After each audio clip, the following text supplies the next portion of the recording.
اعوذ باللہ من الشیطان اللعین الرجیم بسم اللہ الرحمن الرحیم۔ وہ ایک نوجوان ہے،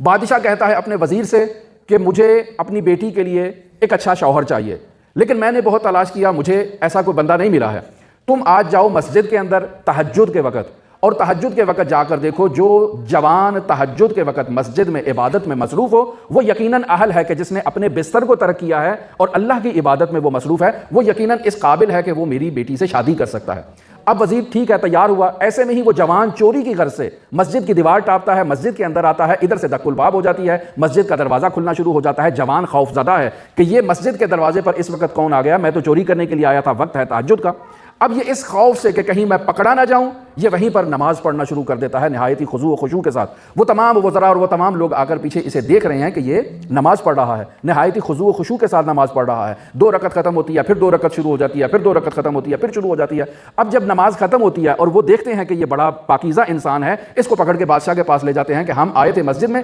تہجد کے وقت، ہمیں یہی جوان دکھائی دیا ہے، بہت پاکیزہ ہے، بہت نیک ہے، آپ اسے اپنی بیٹی کی شادی کر دیں۔ بادشاہ بھی مان جاتا ہے، اس سے بیٹی کا نکاح کر دیتا ہے اور اسے اپنا جانشین مقرر کر لیتا ہے۔ اب یہ متوجہ ہوتا ہے اللہ کی بارگاہ میں کہ اے میرے پروردگار، میں نے تو جھوٹی نماز پڑھی تھی، ایک نماز کا میں نے ایک اظہار کیا تھا، نماز نہیں پڑھ رہا تھا، تو نے اتنا احسان کیا کہ مجھے بادشاہ کا جانشین بھی بنا دیا، بادشاہ کی بیٹی بھی دے دی۔ اے میرے پروردگار، اگر میں حقیقت میں نماز پڑھتا تو مجھے تو کیا عطا کرتا۔ اس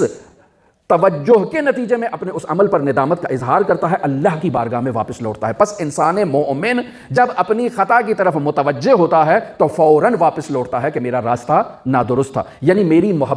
معرفت کا لازمہ محبت اور محبت کا لازمہ جو اطاعت تھا، میں نے اس اطاعت پر عمل نہیں کیا ہے، یہ جو خطا کی ہے، میں کیسے آل محمد کی بارگاہ میں جاؤں گا، میں کیسے پروردگار کی بارگاہ میں پروردگار سے روبرو ہوں گا، لہٰذا شرمندہ ہوتا ہے، خداوند متعال کی بارگاہ میں توبہ استغفار کرتا ہے۔